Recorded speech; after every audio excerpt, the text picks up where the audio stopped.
What's up, folks? Welcome back to the channel. Boozer here. Thanks for stopping by. Hopefully you guys are having a good day today. In today's video, we are going to talk about the two champions that just got rebalanced in this game, or will be rebalanced in this game. It's probably coming in a update soon. That's going to be Wurlim Frostking and Ashnar Dragonsoul. So let's first talk about the non-mythical champion first. So that's going to be Wurlim Frostking. So Wurlim right here, he is a Void Knight Revenant champion.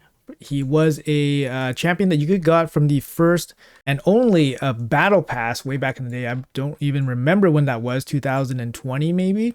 But anyways, Frostking did get reworked somewhere along the line. I think maybe sometime last year already. And he is getting a look over again. Let's quickly look over the kit here that just got an update. So here is the brand new updates to his Winds of Winter A1. So currently it provides a 30% chance to place the freeze debuff.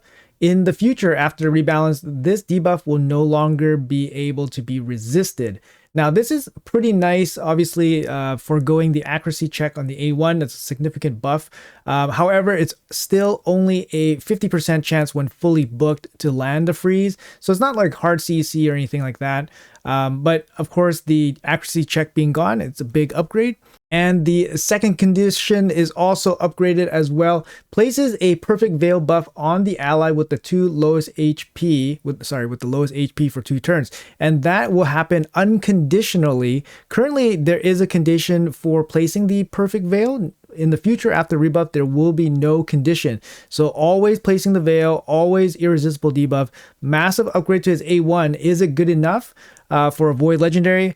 I mean, you know, CP has an irresistible sleep, right? It is conditional, but it is irresistible as well. So it's and it's 100% when it lands. So it's a little bit, I mean, it's good. It's a good upgrade for his A1. Let's see if the rest of his kit actually stands up to that as well. So currently his Frostbite Blast decreases crit damage and accuracy on its AoE attack. In the future, it will instead decrease attack and decrease accuracy instead of crit damage. So decrease attack could be, you know, a good thing. Universally, I think it's probably a little bit better, but decrease crit damage also, you know, scales better against defense-based or HP-based nukers, right? And decrease attack doesn't really affect those types of champions. The Ascension will continue to provide the increased crit damage buff to your allies. Honestly, not much of a change here, to be honest. You're basically substituting decreased crit damage for decreased attack. I would even say that's arguably not even a significant change, because decreased crit damage is universally it's a universal debuff for every type of champion, whereas decreased attack really only affects attack-based damage dealers. The great thing is these debuffs still cannot be resisted, meaning that so far in his kit, he doesn't require accuracy. Let's move on to his A3, Ice Grave Armor, currently on a 5-turn cooldown, 3 turns when fully booked, places a strengthened and increased defense on all allies. Now this ability is not bad, but it's not really Void Legendary-esque. Let's see what the update does to it. So now it also continues to provide the strengthened and increased defense. There is also an additional benefit now. It has a 60% chance of placing freeze on all enemies for 1 turn. This debuff cannot be resisted. So now it has a chance to place freeze when it applies these buffs. So a little bit of CC in his kit mixed in. None of his kit requires accuracy, which is probably the best thing about everything. So you can just build him kind of just like without foregoing accuracy and just build him with just stats. Overall, I mean, he brings a little bit of CC on his A3 on a 3-turn cooldown, like after the upgrade. Oh, and his aura got the big boost as well. Currently, his aura is a Doom Tower aura, which is kind of like meh. His aura in the future will be upgraded to defense in all battles by 33%, which is super solid. Now, like I was saying, his kit brings a little bit of CC now, a little bit of debuff, a little bit of buffs, and a little bit of control on his A1 with the Veil. I mean, honestly, he brings 1, 2, 3 buffs and a veil potentially. So he potentially could bring 4 buffs, and he brings some debuffs. Is he useful anywhere? I'm not 100% sure. Just based on his kit, he's mostly like a wave, maybe like an early arena champion. For a Void champion, I think it's still really, really lacking. I think the debuffs here are generally okay. Like the decreased attack rebalance and the decreased accuracy are okay, but they're not really like crazy arena debuffs, to be honest. What would have been nice is probably some kind of passive that puts it all together.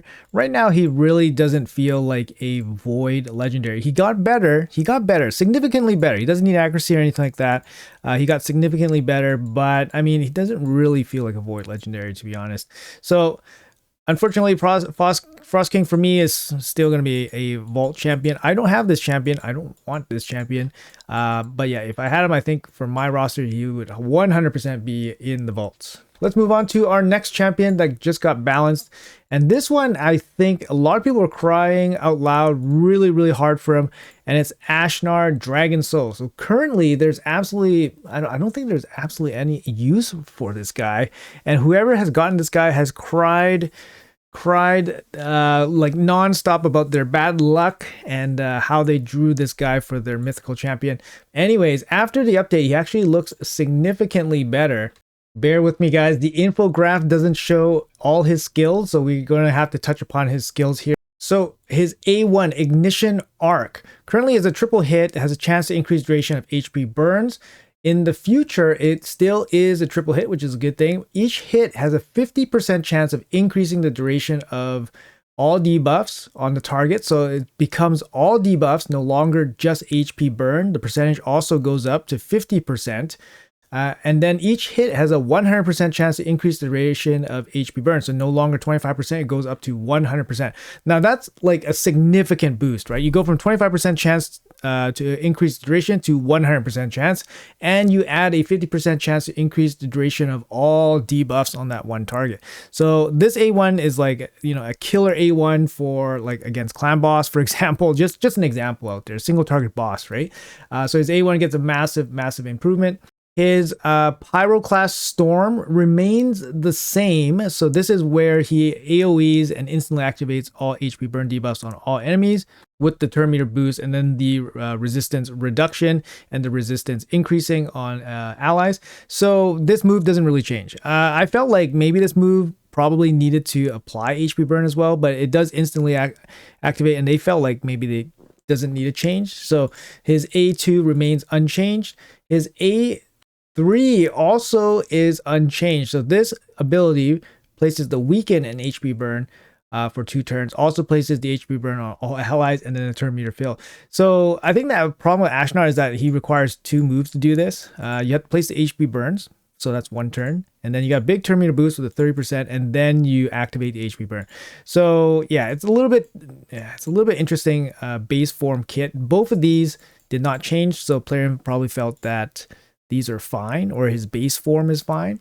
They did tweak his base stats slightly though. They're going to reduce the 63% crit damage in his base form down to 50, but they're going to increase his base speed from 105 to 115. Now that's a pretty significant boost, right? Plus 10 speed and all that. So maybe that's enough to make him viable. His A1 got a significant boost, but I think his base form is just not strong enough. Let's take a look at his alternate form, and this one had pretty extensive reworks here, and I think it's going to be for the better. So this is the defense-based damage dealing form here. So his A1 currently is a double hit, 35% chance of repeating the attack on targets under HP burn. After the rebalance, it's going to be a double hit, 25% chance of repaying each hit. So they removed the HP burn condition, but they slightly lowered the chance to repeat. And then it says each hit has a chance to place decrease defense, and the multipliers have been increased. You always want to see that when you are talking about damage dealers, that their multipliers have been increased.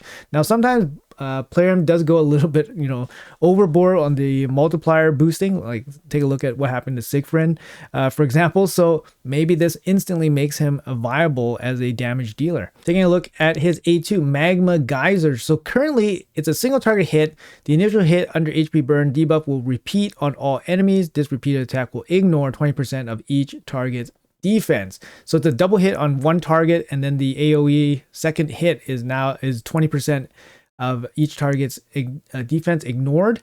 After the rebalance, this gets significantly better. It becomes still a single target hit, and then it applies a debuff spread right away from that target, placing it on all enemies. then repeats the attack on all enemies, increasing the duration of all debuffs on all enemies by 1 turn. So it hits one, spreads the debuff, and then hits everybody, and then increases the duration of all those debuffs. And then it says both attacks will now ignore 20% of each target's defense. And then, of course, damage multiplier increase. So that's pretty significant change to his A2. Like, you're getting a lot more benefit. You're getting basically guaranteed ignore defense on both hits. You no longer need the HP burn condition. You have a debuff spread and a debuff extender now. So it's a pretty big upgrade and a multiplier boost, right? So it's a pretty big upgrade to his A2. Is it going to be enough? We'll have to see how crazy those multiplier upgrades are. His A3 Cataclysm Smash here also gets changed. Currently, it's an AoE before attacking, increased defense and increased crit damage on himself. Then place a provoke on one target if they're under HP burn. If the target is a boss under HP burn, the provoke is 2 turns. This attack cannot weak hit when hitting enemies under HP burn. So a lot of HP burn stuff here going on. Let's see what happens when they got rebalanced. After rebalance, it's going to be attack all enemies before attacking, places the increased defense, increased crit damage on all allies. No longer on himself. It's going to be on the whole team now, which is pretty massive. And then it goes from a team buff into basically a provoke that no longer requires the HP burn condition. The cannot weak hit under HP burn debuffs still stays. There's also going to be a multiplier increase. So the A3, again, a substantial boost. No longer self-buffing. It's going to be team buffing. No longer requiring the HP burn condition to provoke. It's just going to be a provoke now, and a multiplier boost. So this one, again, another significant boost to the skill. And lastly, got to talk about his passive here. By Fire Be Broken. Currently, all of this champion skills will ignore 15% of the enemy's defense if they are under HP burn. That will get boosted to 20% moving forward. The HP burns debuffs placed on all allies heals them instead of damaging them. That stays the same. And a new effect is applied to this passive for him. Each HP burn debuff placed by this champion base form, so we're talking about base form now, increases this champion's max HP and defense by 5%, stacks up to 25% across both forms, and will not reset. So if you come in with the base form, apply some HP burns, you're going to boost his stats going towards his damage form, and those stats never go away. So, I mean, that's an interesting addition. I don't think it's going to be like game breaking or anything, but it's a nice little, basically damage boost to his secondary form if you use his support form to apply HP burns. Overall, we get the picture here from Plarium. They're going to boost this guy's damage. They're going to make his skills more powerful, more impactful. And yeah, maybe get some people more excited to actually have him and play him out. So anyways, guys, let me know in the comments below what you guys think. I think Ashnar's buffs make him possibly, usable, but we'll have to see what the multipliers have to say. No cheat death passive or anything like that for him. That might be a big knock, but maybe his damage form makes up for it. Wurlim, overall, a little bit disappointing. Can't really find a space for him in any content right now. More of a early mid-game champion still. Probably still below average for a Void Legendary.